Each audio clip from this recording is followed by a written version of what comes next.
Namo Buddhaya.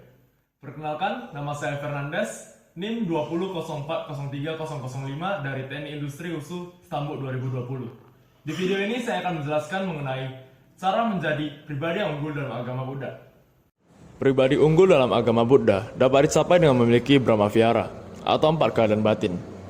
4 keadaan batin ini disebut kediaman sebab keempatnya semestinya menjadi tempat tinggal yang tetap bagi batin, seperti yang kita rasakan di rumah. 4 keadaan batin ini janganlah hanya menjadi tempat yang jarang ataupun hanya sebentar dikunjungi, yang segera dilupakan. Dengan kata lain, batin kita harus melebur sepenuhnya dalam keadaan luhur ini. 4 keadaan luhur ini seharusnya menjadi sahabat kita yang tak terpisahkan, dan kita harus sadar terhadapnya dalam semua aktivitas sehari-hari.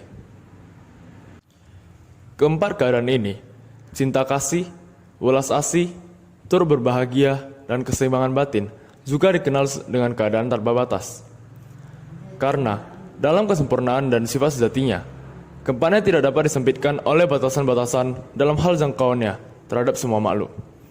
Keempat keadaan batin ini haruslah tidak eksklusif dan tidak hanya mencakup sebagian dari makhluk, tidak dibatasi oleh keberpihakan maupun prasangka-prasangka.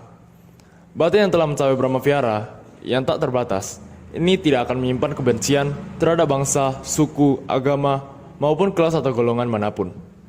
Brahma Vihara adalah 4 keadaan batin, yaitu metta, karuna, mudita, dan upeka.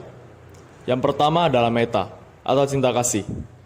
Cinta tanpa nafsu untuk memiliki, memahami dengan baik bahwa dalam hakikat tertinggi tidaklah ada kepemilikan maupun pemilik. Inilah cinta yang tertinggi. Cinta tanpa memilih maupun mengecualikan.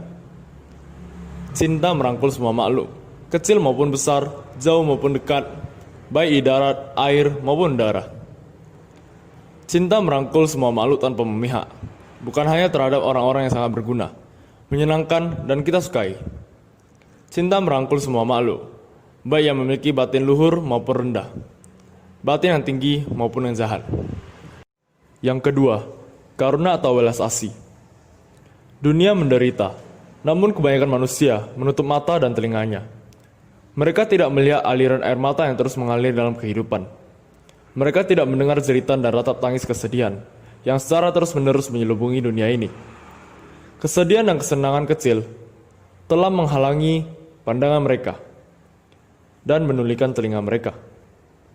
Terikat oleh sikap mementingkan diri sendiri, hati mereka berubah menjadi kaku dan sempit. Dengan hati yang kaku dan sempit, bagaimana mereka dapat berjuang untuk mencapai tujuan yang lebih tinggi? Untuk menyadari bahwa dengan terlepas dari kemelekatan egois, barulah mereka mencapai keterbebasan dari penderitaan.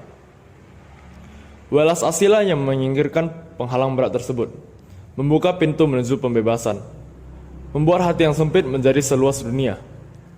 Welas asih menyingkirkan beban berat yang ada di hati, beban yang melumpuhkan. Welas asih memberi sayap bagi mereka yang berada dalam keadaan diri yang rendah. Ketiga, mudita atau simpati. Hidupmu akan meraih kegembiraan dengan berbagi kebahagiaan orang lain seakan-akan sebagai kebahagiaanmu sendiri. Tidak pernahkah kamu mengamati bagaimana dalam momen-momen kebahagiaan, karakteristik seseorang dapat berubah dan menjadi cerah dengan kegembiraan? Tidak pernahkah kamu memperhatikan bagaimana kegembiraan membagikan manusia ke dalam aspirasi dan perbuatan yang mulia melampaui kapasitas normal mereka? Maka dari itu, kita harus turut berbahagia saat orang lain berbahagia. Selain sebagai wujud aspirasi kita terhadap kebahagiaan orang lain, ini juga agar dunia berisi hal yang positif. Keempat, UPK atau keseimbangan batin.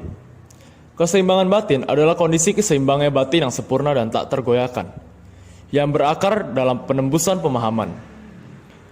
Melihat ke dalam kehidupan, kita perhatikan bagaimana ia bergerak antara hal-hal yang kontras, keuntungan dan kehilangan, terkenal dan tidak terkenal, dipuji dan dihina, kebahagiaan dan penderitaan. Kita merasakan bagaimana hati kita merespon terhadap semua ini dengan perasaan bahagia dan kesedihan, semangat dan keputusasaan, kekecewaan dan kepuasan, harapan serta rasa takut. Gelombang-gelombang emosi ini melambungkan kita ke atas dan juga mencampakkan kita ke bawah. Dan belum lama kita dapat istirahat sebentar, kita sudah diseret oleh gelombang baru berikutnya.